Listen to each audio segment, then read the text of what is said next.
Ladies and gentlemen, you know what that sound means. It is obviously a podcast. I am your host, Casey Dobson, joined with me, as always, via the telephone, Christopher Walker. How you doing, Chris? Doing fine. You can always count on me. Yeah, man. Glad to hear your voice. Hope you're doing all right. Hope you're having a good Monday. Week 20 in the books. Week 21 is upon us. That can only mean everything to you, in fact.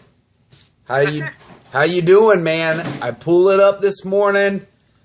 I see you are just 2 games back. And on your heels is surprisingly Nick. Whoa. Basically, me and Eric have to shit the bed for Nick to make the playoffs. Uh-huh. And, I said I was using my PG voice. My bad. I'm out here in the park. No, I think that's what has to happen for to make the playoffs. Well, you know, that would be now, kind of... Do you foresee a scenario where, and I'm not talking like a matter of 2 or 3 games, I'm saying a scenario where Eric completely gets dismantled by Josh and Bill? Do I? Yeah. I don't know, man.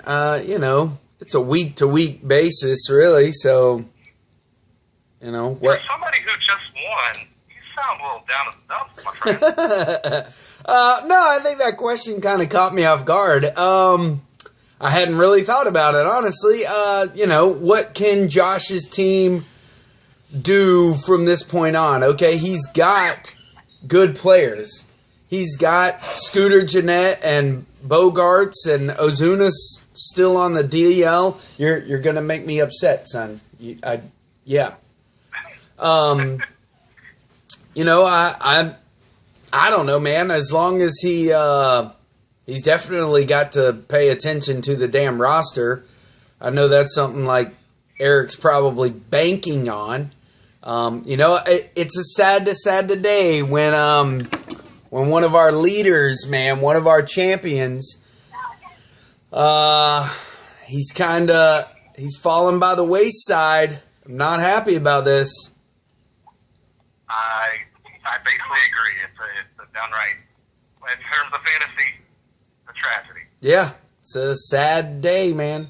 So, I don't know, man. I think, you know, in Eric's terms, when you're paying attention to your team and you're not playing 2 DL roster people, and for some reason Edwin Encarnacion's not even in his lineup and dropping home runs, yeah, it's probably Eric's to lose. So he'll probably break into 100 wins after this week, that's for sure. But you, on the other hand, have a sizable matchup as you take on the female version of Dobson. So, yeah. Yeah. You excited? Talking about future stuff, or are we gonna recap what happened already? Yeah, sorry. Yeah, well, yeah, sorry. Okay, yeah, let's break out. I'm just asking. You're running the show. I'm sorry. Yeah, I kind of was jumping ahead of schedule. Well, you asked me about, you know, Eric and Josh, so I just figured I'd keep going based off of that. No, let's go ahead. Let's break down last week. All right, so I think you've gotten your wish a little bit. 2 weeks in a row, Eric has faced the Dobsons. And he's 3 weeks in a row. I'm still backing up. Eric, last time he won was against old Keith, but 3 weeks ago, got a beat down from Robbie. Last week, 6-4, or 2 weeks ago, 6-4 me. And last week, Ray took him to the barn, 6-4. Yeah, so that's the first matchup we'll talk about. Eric's on the decline. You're smiling. He's not hitting really a lot of home runs. He's not really... He drove in some RBIs, got a good OBP, just not hitting for power. Yeah, it seems like the only category we win consistently nowadays are saves the total steal. That sauce. Yeah. Well, he's got a pretty decent pitching staff. Newcomb found his groove a little bit. Rich Hill found his groove, and he's got one of the best pitchers in the league, and Verlander, and Porcello's doing pretty good. But Ray's got arguably the best pitcher in the league with Jacob deGrom, and Clay Buchholz is looking pretty good, and Fires is just coming out of nowhere for Oakland, doing really well, and John Gray finding a nice little groove. Derek Holland, so she's got a nice little meaty package. She got a star pitcher and like a motley crew of other dudes. Yeah. Buster Posey, real quick. I was listening to Buster Olney, his podcast earlier this week on Spotify, and he mentioned Buster Posey, and you know what? He threw out an idea, and I want to put this bug in your ear, okay? I want you to think about this, Commish, for the upcoming season, all right? What would it take to just say, screw the catcher position altogether?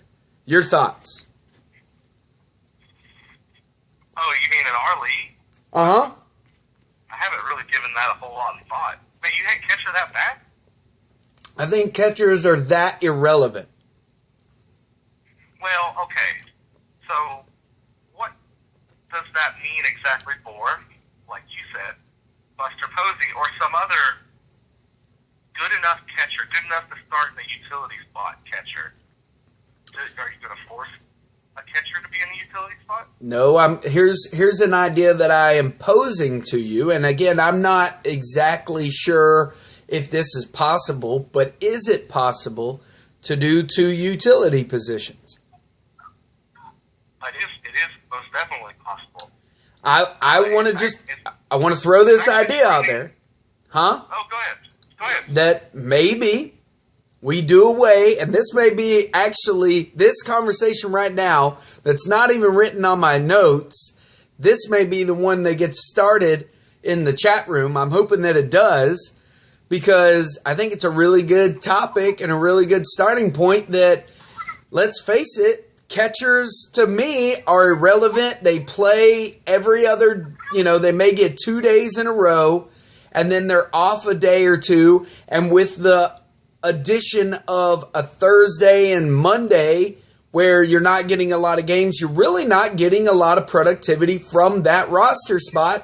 If we added in a second utility role and just said, you know what?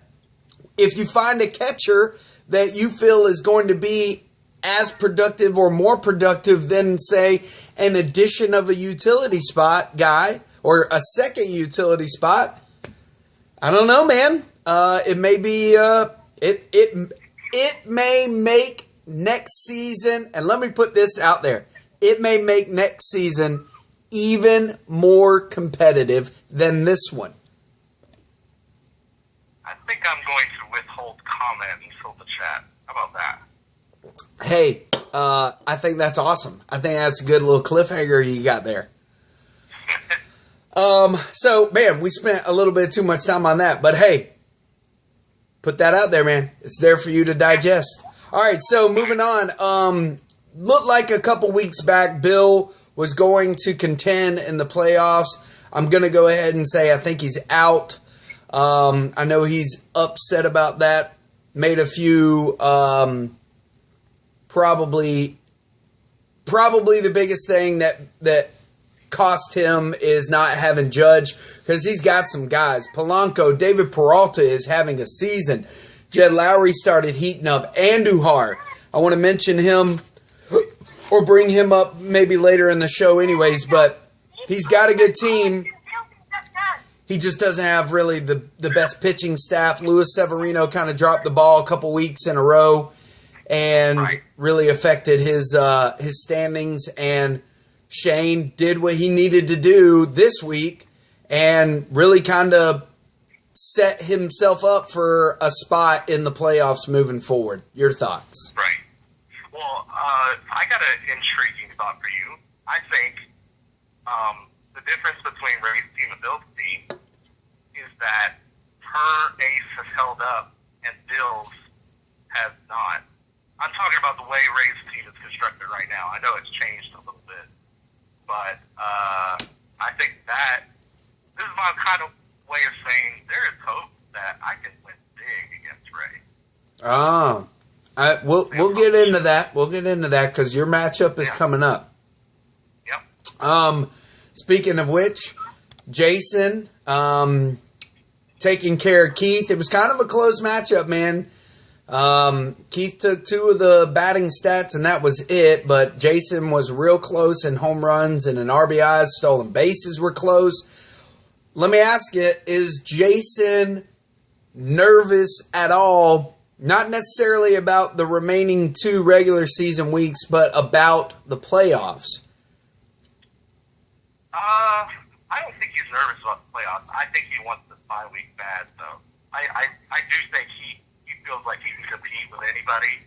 And when you have that pitching, it's hard to disagree.